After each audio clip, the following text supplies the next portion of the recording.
real test sort of comes as you scale, right? Because that's when you're actually building a business, right? This is Funded, a show where founders who raised millions in venture capital share the gritty side of what it actually took to get that money in the bank. I'm Jason Ye. Not too long ago, I was trying to get my ideas funded. And back in the day, I was a VC listening to founders pitch me for money. Travel visa processing isn't the kind of category that makes venture capitalists lean forward in their seats. It sounds unsexy, it sounds niche, and in the age of AI, it sounds like exactly the kind of thing that could get wiped out overnight by a clever vibe coder. But Mohak Nahta, founder and CEO of Atlys, has been proving that assumption wrong round after round. This is actually the second time Mohak has sat down with us. When we talked 3 years ago, he had just closed his Series A that, by his own admission, was anything but easy. Since then, he pivoted the entire business from B2B to B2C, raised a Series B, brought on Make My Trip as a strategic investor, and just closed a $36 million Series C led by Susquehanna VC, bringing Atlys to over $71 million raised total and 11x growth since that last round. What I wanted to understand this time was how the story you tell investors changes as the stakes get higher, as agents reshape every category, and the question of how does AI not destroy your business hangs over every investor meeting. Mohak surprised me not just with what he got right, but with what he got wrong. And that's where this conversation really gets interesting.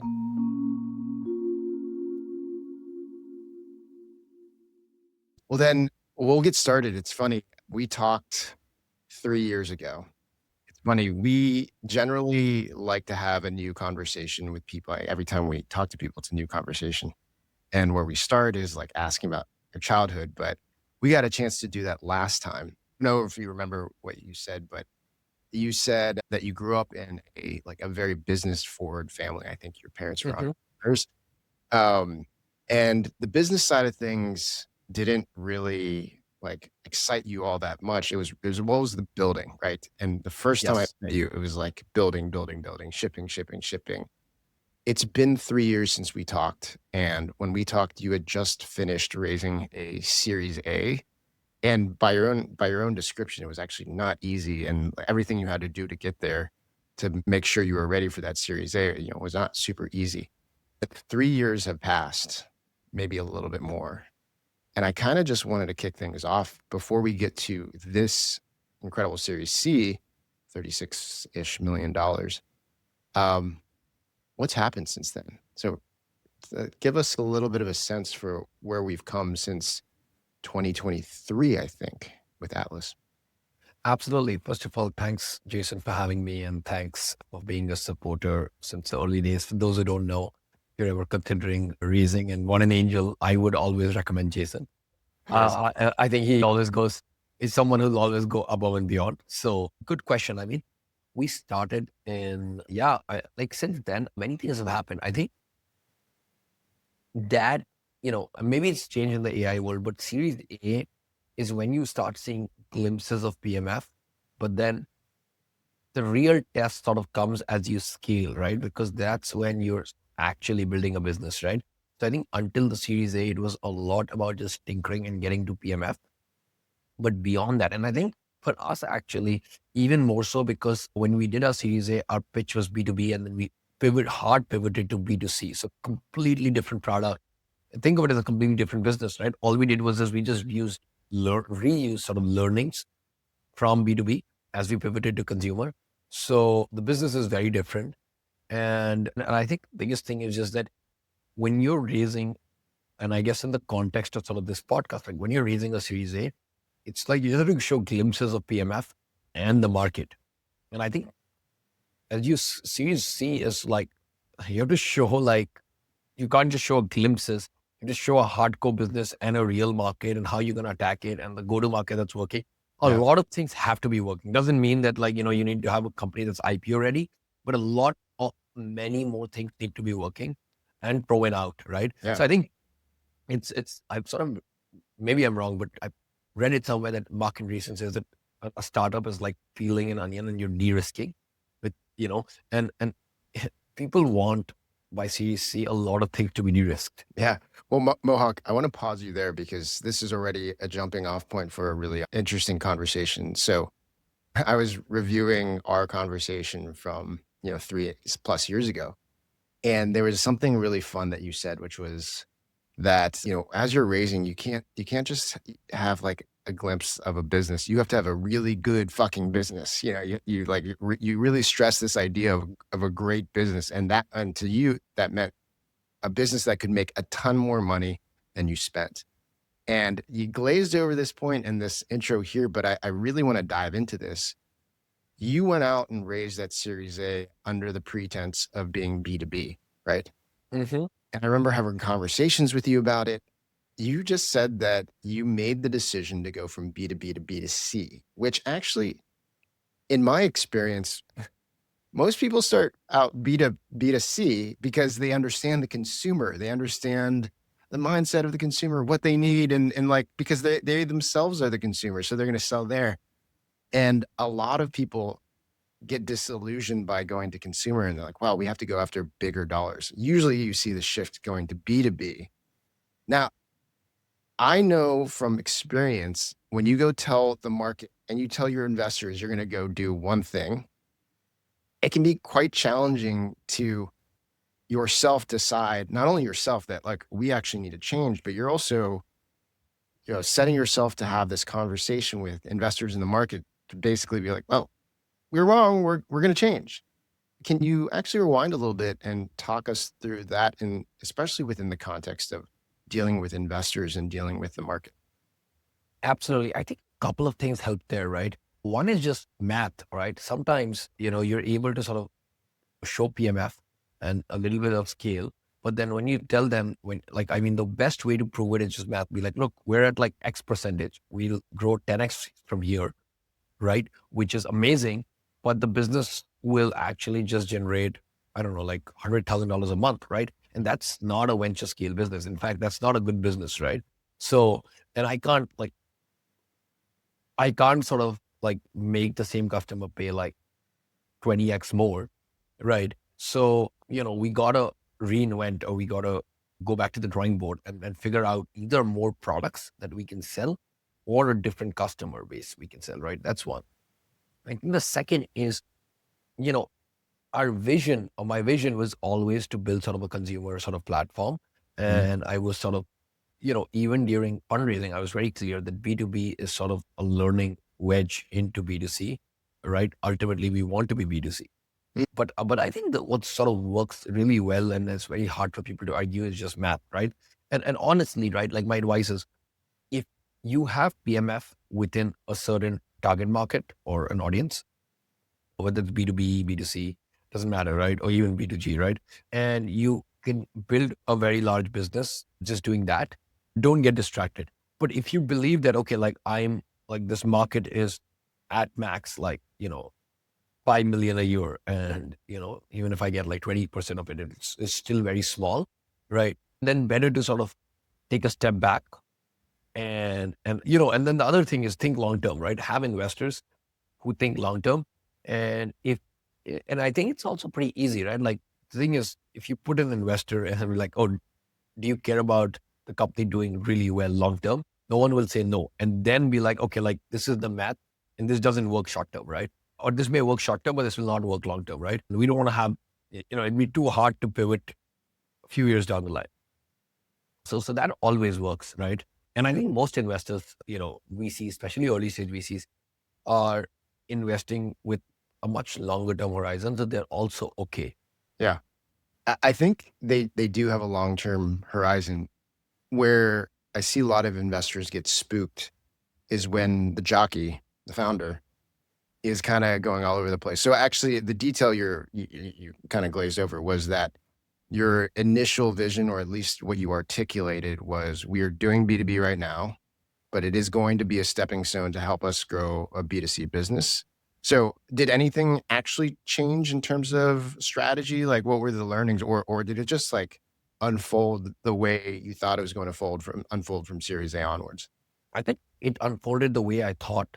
Obviously, like things changed a little bit, but I mean, you are right. But at the same time, being a learning machine is very important. And the way Mm. I think and like what I always sort of believe is that, okay, whatever can take someone else 1 year to learn can be learned in 1 month, right? And like moving fast basically means how do you accelerate learnings? Because if you get learnings that you're going to get in 1 2 years and like 1 2 months, then any smart person is able to figure out that, look, this is definitely not working, so we got to do this, right? So or that product is not working, so we got to like change our strategy. So I mean, that's the other thing. Just move really fast. I mean, it helps in many ways, but I think at that stage, like Series A-ish stage, right? You want to accelerate learnings. And I think in the world of AI, even more so because there's competition from everywhere, and it's much easier to build things. So new competition can come right as soon as you hit PMF, right? So how do you just accelerate learnings really, really fast?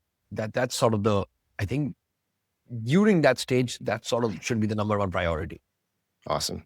Well, it's one of the notes that I have down here, but I think this is a good segue. And one of the things that I really wanted to ask about was, okay, so you started to build this business post Series A.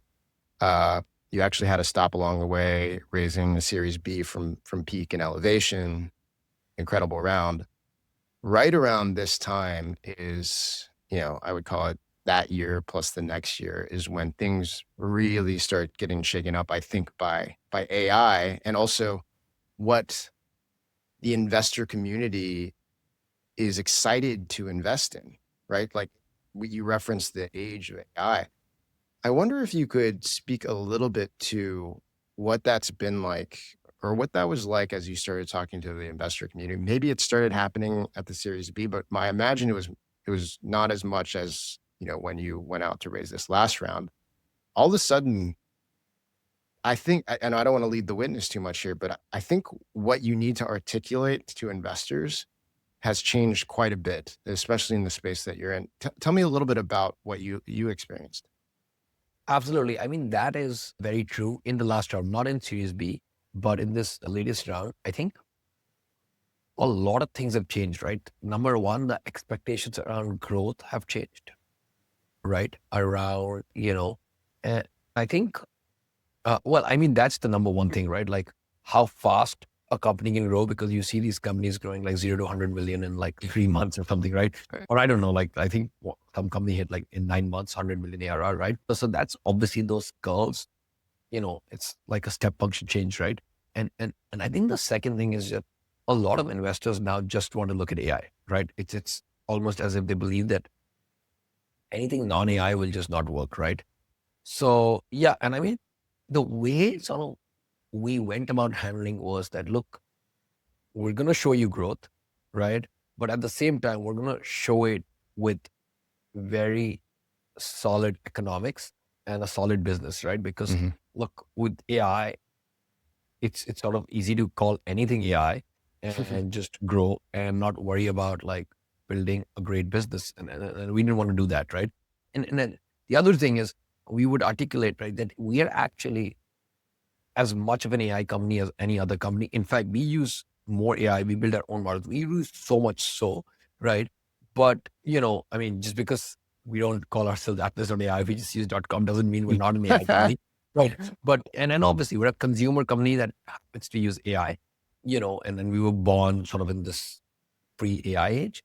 So I think showing like a solid business and then also a path on how you're going to sort of own this market.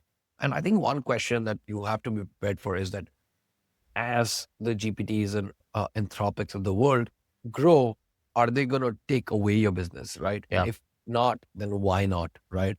And you have to have a very clear answer to this, right? And honestly, if you think that people will just use these LLMs to do what your product is doing, then it's a good time to anyway internalize and then tweak the product or make the product better so that, you know, there's at least that first degree of moat as Well, you grow that you will.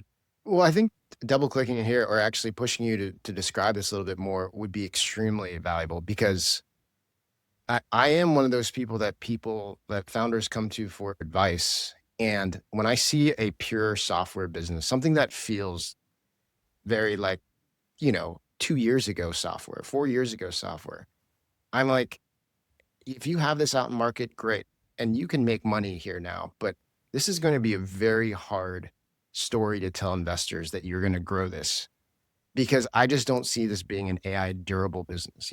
I don't see a lot of defensibility here. So many competitors can come in. And if I were to be ultra harsh on you and like sort of try to run you through the ringer, Mohawk, I'd say, okay, you have a software layer that helps streamline the application process for visas and travel documentation around the world. Great, you have a core business. Great, you have numbers. This seems like something that a dozen other players could vibe code tomorrow or whatever. Like when that sort of perspective comes in, probably not that harsh, but like when the perspective of like, what happens in the future here? Where are the defensible moats here? How do you stay alive in the age of AI? What is that articulation forced to be, and how did you approach that? Absolutely. I think this is where your insights come in, right? Ultimately, leave AI aside. What's, you're trying to solve a problem, right? And that's sort of how your product is creating value. And what is the exact problem you're trying to solve, right? Look, even without AI, as sort of Atlas has grown, and again, we're not a big company or anything, right? But as we've grown, a lot of companies have tried to like literally copy us, right? And clone us. And they've not succeeded, right? And they've raised venture. And the reason is that our insight is that when customers want to travel and they need a visa, the number one problem is uncertainty, and we solve for that.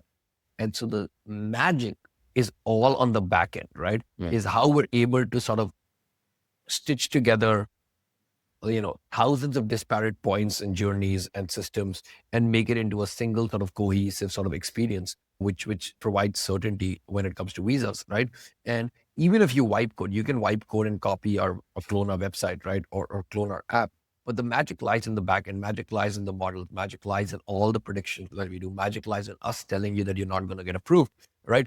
And that's just very, very hard, because that just comes from so much data, that just comes from so many years of just building those systems, right? And, I mean, to be very honest, I think a few people have already vibe coded like an Atlas, AI version, and they haven't taken off because it's like the inside is very different. It's like customers don't want to risk their travel. They want certainty, and you cannot provide that certainty unless you have the infrastructure to do so, right? It's almost like someone trying to wipe code Stripe, right? And then sure, like, I could wipe code like their API documentation, their dashboard.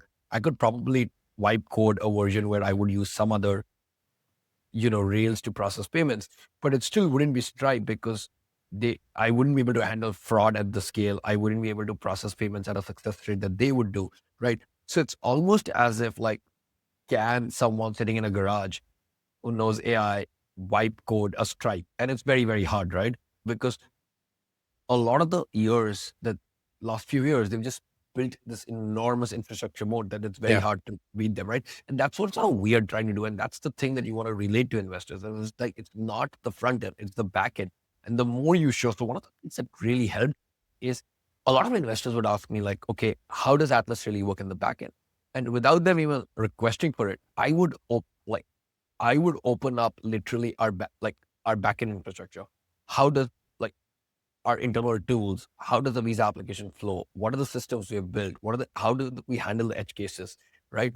And then show them more proof points. Be like, look at like we're processing like 60, 70,000 visas a month, right? And look at like how few people we have, and that number has been reducing, right?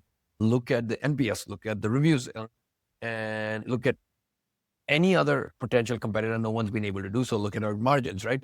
And I think that sort of really helps. Is just sort of, you know, and then the second thing that we did was that one of the tailwinds that we're riding is AI, or how AI is allowing us to make our infrastructure that much more scalable, right? Yeah. Which is sort of a big tailwind, right? So almost showing that you're an AI first company when you're riding this tailwind, and the fact that all the tech and the infrastructure that you've built is very defensible, and it only gets more defensible Yeah. with time.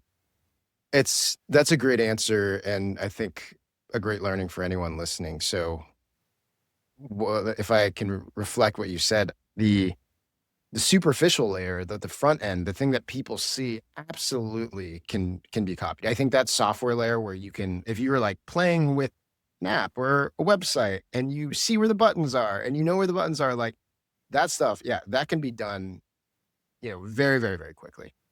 And I think the other thing for investors to understand is that AI is helping accelerate development, but Mhm. like business logic and complexity on the back end is not just, you can't just hand that over to AI to figure it out. And if anyone has actually tried to build a production level app, that actually has any sort of complexity in the back end, and you've run into and how much iteration has to go through actually getting it right, I think is like just a small taste of what an investor needs to feel. And then to your point, if you can open up your back end and actually talk about like, there is so much complexity here to do this as well as we have, that's where you can, that's where you can win the day. I candidly, you are in a better place having had to go raise with these questions in mind, built some scale, built some brand, which like, I think brand is something that also that AI cannot manufacture out of thin air in a short amount of time. But these early stage founders who, don't have an idea of how they're going to handle competition early on before they have that scale, before they have that brand, I think is going to be difficult. Um, but I do want to move over to some of the other elements of your fundraise that I think would be informative or, certainly Absolutely. interesting to hear about. You raised from a couple groups, Susquehanna, as well as a strategic, Make My Yes. Trip. Strategic investors has been an interesting concept that through my years as a venture capitalist and as a startup founder myself, and now as an advisor, there have been multiple schools of thought around strategics, what role they play, why they might be good, why they might be bad. Without without saying anything, I wonder if you could tell us a little bit about the relationship with Make My Trip, how that came about, and how you think about them as a partner for the future. Sorry. Good question. Look, I mean, the first thing is I've known folks at Make My Trip for what, over 3 years now, right? So it wasn't like an out of the blue thing, right? Second, I mean, over the years we've tried to partner, but it's sort of like in the past we both sort of agreed that we're not ready, we were scaling, we were too young, right? And they were also figuring things out, right? And I think you have to be very clear with what you're getting, right? So for us, right, the strategic partnership didn't come just like they didn't just invest, right? It is hand in hand tied with a commercial agreement, right? Hmm. So for us, right, it makes business sense and it makes a lot of business sense for Make My Trip as well, right? So I think the few things, right? One, both the strategic and the company should gain equally. Otherwise, one of them will just give up. Second, I think if you're taking a strategic investment, then tie it up with a commercial agreement so your business benefits, right? Either your business benefits or your product benefits or your product's like that much better or you get distribution. You have to get something, right? Otherwise, like it would never work because, then you just have a strategic on a cap table, right? And then the third thing is just take in strategics after doing your ref checks. So for us, right, like, I mean, one of our board members was the first investor in Make My Trip. Make My Trip has invested in at least a couple other companies, and they were very nice investors, like as sort of good as a VC, that a non-strategic VC, right? Hmm. So it often depends on the company you're taking strategic capital from.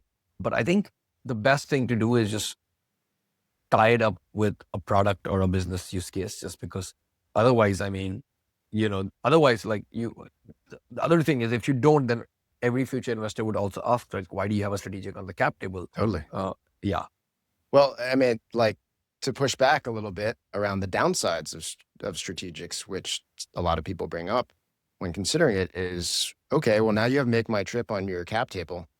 Does that mean you can no longer partner with, I don't know, Orbitz and Kayak and Skyscanner? Like now you're sort of, you only have one partner when there could be a lot of big partners. How does that come into play? And does it also make it seem like you are angling for, a strategic acquisition? Does it make future VCs No, feel like you have a smaller vision? How have you thought about those two angles? absolutely. I mean, quite the opposite, right? I mean, one, I think have a very clear understanding with the strategic on like where do we go hand in hand and where sort of, you know, we don't. The second, I mean, in our case, like Make My Trip, at least in the market that we're partnering with them in India, they are like the market leader, market leader and how they're by far like they're just so large that when you work with them, you just don't need to work with them because the second largest player is like way, way, way behind them, right? So, it's almost as if like you just don't, I mean, it's like, again, like, I don't even know what's a good example because they're such, like, it's like if you want to partner in or around accommodation or hotels and you partner with booking.com and its network, you don't need anyone else, right? Mhm. So for us, it was like, okay, like you partner with the market leader and they have such giant market share Yeah, that you're willing to forego. And obviously there are trade-offs, but then again, it's like just, it's a pretty easy trade-off. got it. Okay. Plus also the other thing that it also helps is that strategics in most cases would be like these really large companies in consumer, right? They have built these enormous brands over decades, right? Which carry a lot of trust, right? So then by virtue of your brand associating with theirs, you sort of borrow some of the trust, not all, that they've accrued over a longer period, over a much longer period of time. Awesome. You raised also from Susquehanna. I wonder if you could tell us a little bit about the relationship there. Did they come up as you were like, you're going to kick off a process, you're going to talk to some people, or was this another round where people have been hanging around the hoop and wanting to pull a round out of you? Was this like a long drawn out thing, or something that kind of came together quickly? Yeah, I mean, two things here, just to give you some background, right?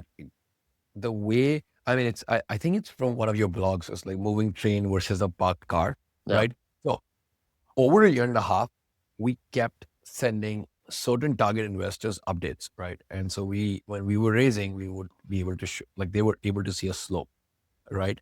The second thing is that investors that never engaged during those updates were automatically filtered out because you could just figure out that they're not interested, right? And the third thing is that investors that were interested, by the time you would start a process, would have done at least a little bit of diligence on their end, so they would be Mm. more prepared, right? So we did a formal process, right? Sort of like as you say, right? Like we had a very dense calendar, right? And because we had already gotten intros to all these funds and partners, right? When we started the process, we were not asking for any intros. And I think that was the other learning, right? Like, because you're, I mean, for every 10 funds you ask for an intro, you'll probably get like 6 or 7 of those partners to be interested, right? Yep. So, and you don't want to do it at the time of starting a process. You want to do it much earlier, right? You want to know like, okay, like these are like the 30 or 40 investors or funds or 20 or 30 funds that I'm going to go after. I have all these funds on speed dial. I can just text them that, hey, I'm starting a process and they've met me before. And also I think in later stage rounds, investors also want to know a bit about you, at least have met you once or twice before for them to move fast, right? I'm not Yep. saying it's not possible. It's just that they're able to move much faster. Yeah. Got it. I think that's it. Like the idea of creating trust along the way and building momentum so that they see the train moving as opposed to like having to figure this out right in the first email or right in the first introduction. One small question: when you're updating people, are you doing it on a regular basis? Like, are you holding yourself to like a monthly update to these random investors who aren't on the cap table? Or are you strategically like deciding when to send updates, and how is that positioned with that? I mean, strategic, it depends on the stage, right? We never did it series A to B. We did it B to C. We were strategic. We were doing every quarter. We were trying to show slope. We were trying to show learnings. Yeah. I mean, and I think only send these updates when the receiving party has either gets a new insight or sees the metrics growing. Just don't think of it as like a board update that you just have to do, right? Think of it as like you're always selling, right? And you want someone to really walk away and be like, wow, that's a cool learning. Or wow, like this business is growing and I might miss out, right? Or wow, let me like go research the market, right? Because if that's not happening, then there's like, it's just a waste. So you're better off just not sending that. It's like about showing a slope, right? And if you're not showing a slope in terms of either learning or growth, then or maybe team hiring, right? Maybe you hire like the superstar sort of exec. That's fine, right? But if you're unable to do so, then it's like, it's just it doesn't work. Well, that's the right guidance. I think people have heard from people might even hear that you sent an investor update along the way to get people excited and not dig into the details and just kind of assume, oh, I'm just gonna like send out like this monthly update. And I'm always so strict about how to do this and why to do this. And the way to distill that is kind of what you said. And in other terms, it's like you're always trying to control the narrative, right? You always have to be controlling this perception of your company of doing great, pushing along, chugging ahead. The last set of questions, or just as like the last thought that I want to end on with you is you've done some stuff like incredibly well. It seems like most stuff. In fact, I thought I picked out this component of your post series A where it's like, oh, wow, you actually messed up. You had to pivot. How did you do that? And you're like, well, actually, that's kind of the vision I articulated from the beginning. From B to C, you started implementing this strategic communication with growth investors who would learn who you are along the way, probably allowed you to run a much tighter process with great options. And you have this incredible strategic on board. But I know that startups are hard at any stage. And so if I were to ask you, what have you gotten wrong? What was hard over the last, call it a B to C transition that maybe didn't come out in our initial conversation? What Mohak is about to share is one of those moments where a founder who has done this multiple times gets brutally honest about the mistakes that almost nobody admits to making. When we get back, we'll hear that honesty. The founders I see that do best in company building and fundraising have a secret weapon. Their secret weapon is a community of people, of experts, of peers in the startup industry that they can ask for help from at any time, guide them through processes like fundraising. I wanted to make that easier for everyone else to have access to by building the Adamant fundraising program and community. This gives you access to 75 different training videos around the fundraising process to give you that expert starting point around how to actually execute fundraising, and then access to a community where we host live pitch deck teardowns and office hours every week to make sure that you can ask the minute questions on how your deck should be better, how you should reform your strategy, how you should answer investors who are reaching out to you that you don't know how to answer. So if you want to check that out, if you want to get the secret weapon that I think a lot of the best founders have, check out adamantfundraising.com and join us today. Absolutely. So many things, right? And so many things I've gotten wrong, but I guess in the context of this episode, I'm going to stick to with specific to fundraising, right? Number one, man, TAM is the most counterintuitive thing when it comes to raising. So we were going into the Series C, right? We were like, okay, we're going to, our vision obviously is to use Visa as a wedge into all of travel. But for now, we've only done visas, and we will show a TAM that's bottoms up, corridor by corridor, right? And it's $5-6 billion TAM, right? And you could almost you could do the math, right? Like from country A to country B, this is how many travelers get a visa. This is our market share right now. This is how we get the market share. There's a clear path. It makes total sense, right? It's very, very hard to refute, right? It's just even if you ask an LLM to refute that TAM, it's very hard, right? And I was like, this should be a cake, it should be a walk in the park, right? It's so easy because it's so intuitive. And turns out not at all, right? If you give investors such a specific TAM, they spend, I guess they put an investor hat on and they start segmenting, right? Because they only understand your business superficially. So a lot of investors will start cutting it out, right? Be like this cut, that cut, and then they will cut your TAM from, let's say, 5 billion to 500 million, and then find more issues. And then they'll go and question the go-to-market. Versus if you tell them that, look, the Visa TAM is whatever, right? 5-6 billion. And I'm using it as a wedge into a travel TAM that's 100 billion. And so the real market I'm playing is 100 billion, which is impossible to, and which is impossible to quantify, right? And impossible to go bottoms up, impossible for any investor to sort of like do math beyond a point.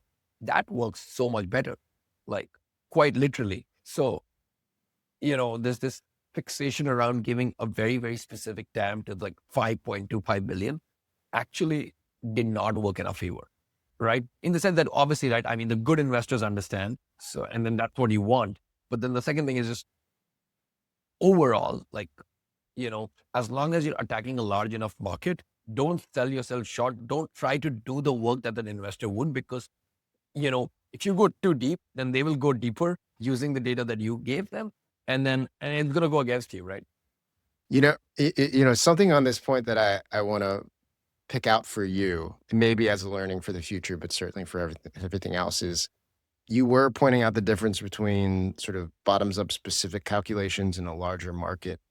And we may be pointing at the wrong thing, or the thing that actually wasn't driving this. I actually talk to founders about this a lot, which is if you don't catch an investor on the front end with like something that gets them excited by the entire story, they will start picking at small things. Like if they start picking at small things, it means they're not with you. Like, because what actually happens in a pitch, in a fundraise that works, and I often reference this as like the resonant frequency of an investor, is if you don't hit that resonant frequency, then yeah, they are going to see details and then slice that up. But if you catch them with something that makes their eyes sparkle and they're with you and they're on this resonant frequency, then instead of like picking into gaps that they think are problems, they will start answering the question themselves. They'll be, well, like that's, what, I bet you they do this, right? Absolutely. I mean, look, the investor that we went with, right? And that's what happened, right? Even though we did all of this, because they were excited and by the vision, they partner, right? They started suggesting a lot of things on what we could do and how the TAM could be much larger than we portray. That's true. And I think the second learning during this round was meeting of the minds, right? Signals matter a lot. Like you'd meet, and I think this is a mistake, right? You'd meet some investors, and that investor would tell you after the first or second meeting that, look, and believe me, like investors do say, I want this company to 3x, and I don't care if you grow more than that, 5x or 10x. I don't want you to take risks, but I just want, I'm only going to fund if this is a very, very stable ride, right? And you're like, look, you're a startup, you want to be on this insane growth curve and you want to take risks. And then if an investor is just only worried about like immediate returns, then maybe they're not the right investor, right? And then the problem was we kept engaging, right? And it never works out. Even like they will never be able to get over the line. And you will also realize that they end up wasting a lot of time because they're just trying to find more and more data points, which they will never get at an early stage startup on like how, will I have guaranteed 3x outcome, right? And I think that's the other thing, that if there's no meeting of the minds, and if you realize that something just like, that you don't see them as the right partners long term, then they will never end up sort of giving you that term sheet.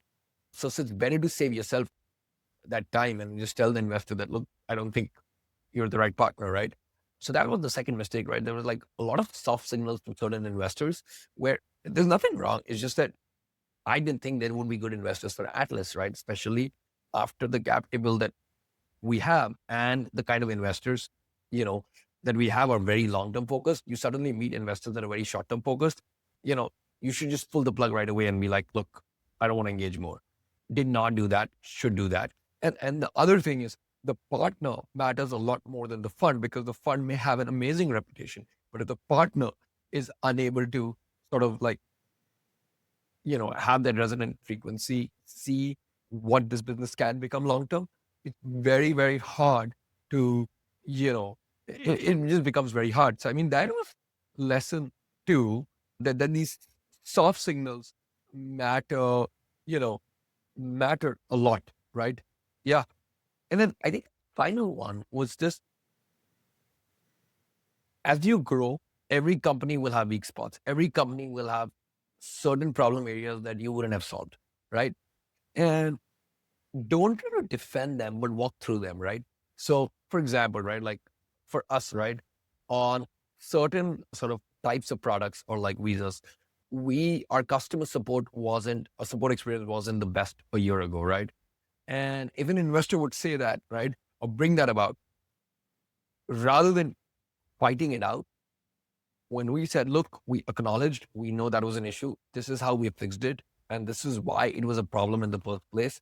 What we got wrong, how we fixed it, how we've addressed. And now you see the metrics.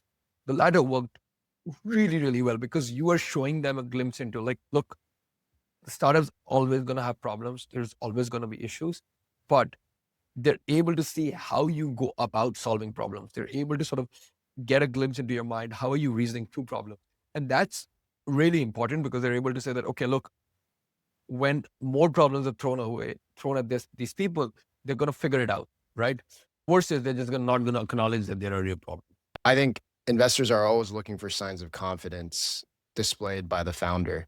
And maybe counterintuitively for some, but confidence isn't just saying you're always right. Confidence is identifying the weak spots, as you said, and just knowing that you were able to fix them or you're constantly able to fix them and you're not afraid of failure and you're not afraid of mistakes because mistakes are just opportunities for you to get better.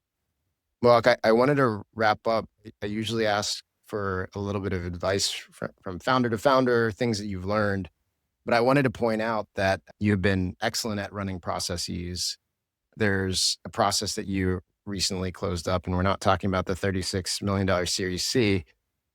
You actually just got married, which congratulations. That's amazing. And I there was an opportunity to say congratulations on the process, but as a real talk and real advice, we've mentioned along the way how hard it is to run a startup and how all consuming it is.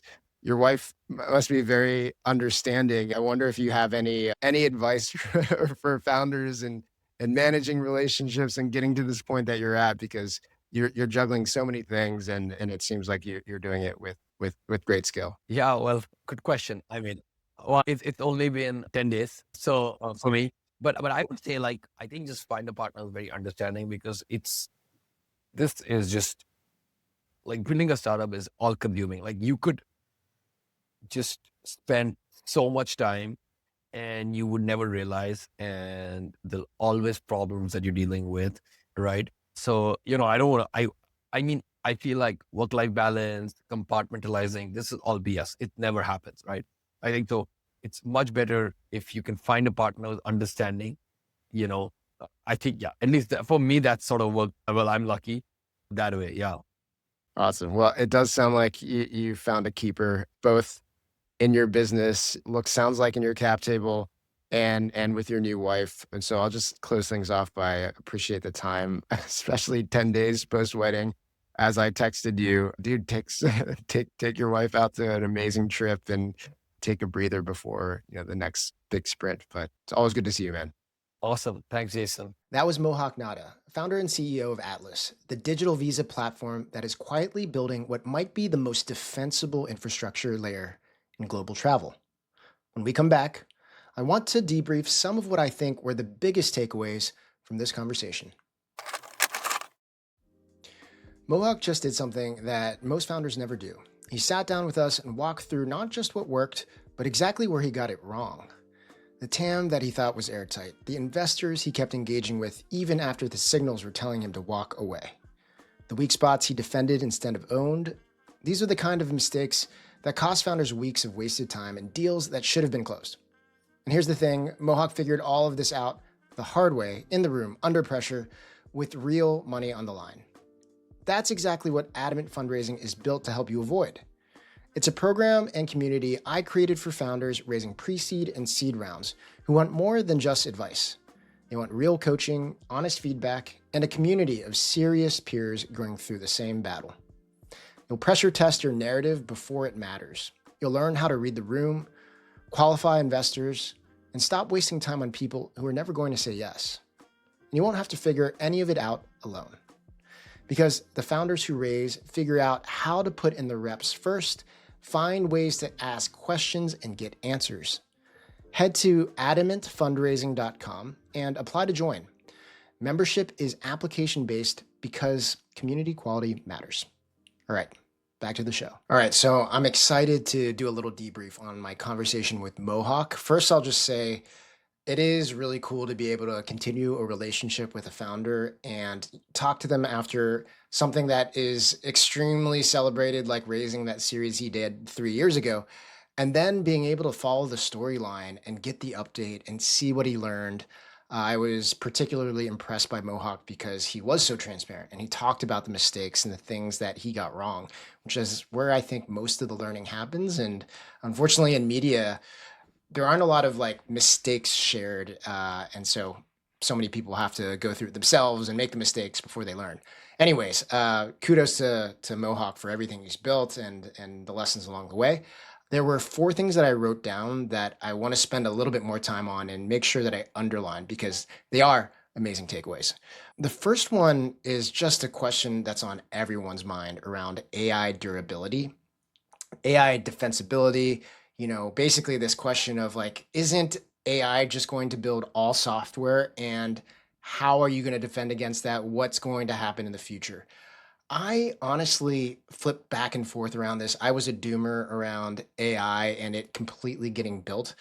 I just think what he talked about is completely true, which is what are the things that are going to be hard for AI to actually do? And do you have those ready to go?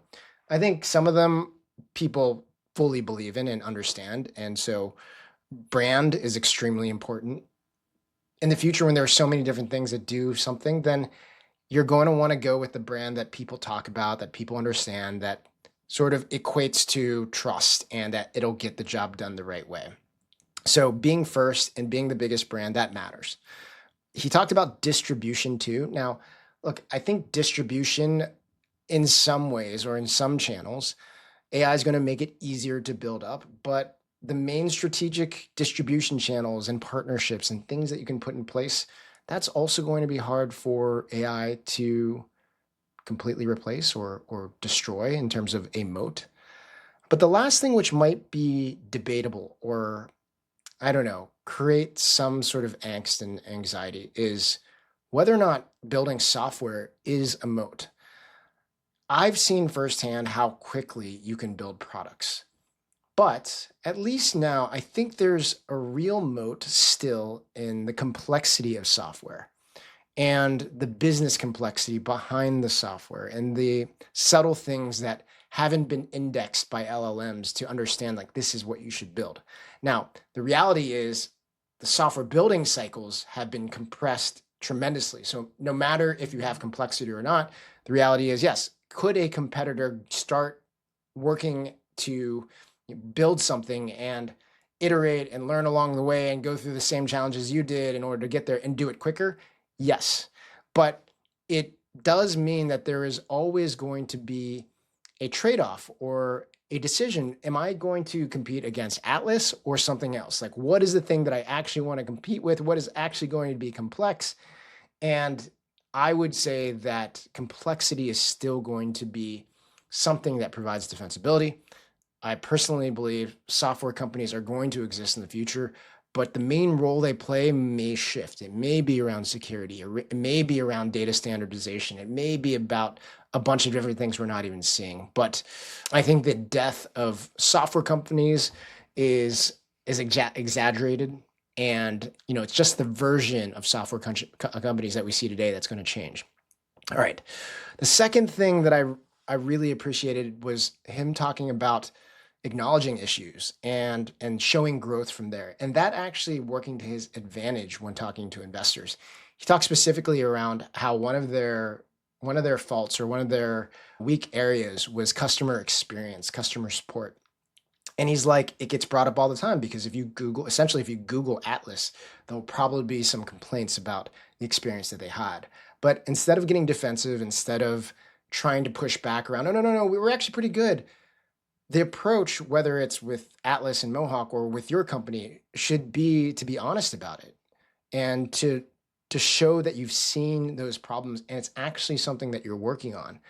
I think investors know, especially ones that have been through the trenches in building companies, they know it's a hot mess. Like, you're always putting out fires, you're always working on the next problem to solve.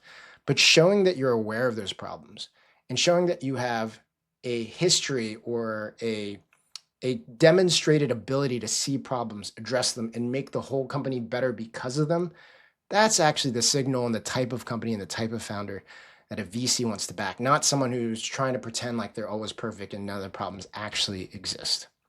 All right. 3, building relationships. He talked a lot about this idea of him flying to the United States and like trying to jam a relationship in and him feeling like it didn't really work out. What I always talk about is this idea that trust and relationships are incredibly important when it comes to investing.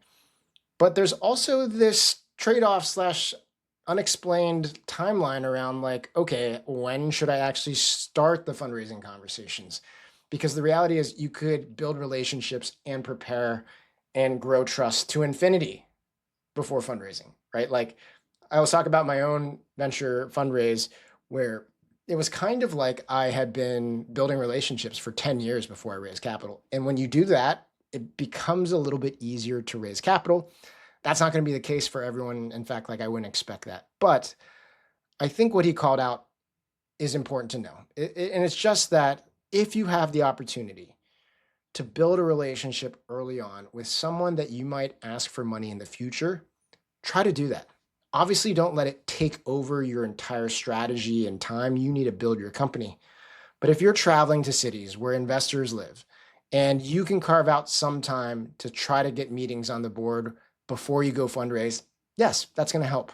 If you can carve out an hour or 2 hours per month dedicated to the fundraising motion and relationship motion and just look at your CRM and just look at people that you need to check in with, will that help? Yes, it'll help. Now, the thing that I'll call out about growth VCs and why that's probably even more important is just that unlike like the pre-seed VCs where it's just shotgun, scattershot, huge volume of companies that they have to see all day, and sometimes it's just like, let's just go. Growth VCs, like the universe of companies that are even at the size that would take in a growth round is much smaller. And so they kind of want to take their time. They're going to be taking much bigger swings. And so I think they want to be fully safe, secure, and feel like there's a relationship in place. So if you're one of those founders that thinks they're going to raise a Series B, Series C, or beyond in the coming year or 2, 3 years, start mapping that out now. Start seeing if you can start having conversations and create relationships early on. All right. And the last one is something that I think is important to call out.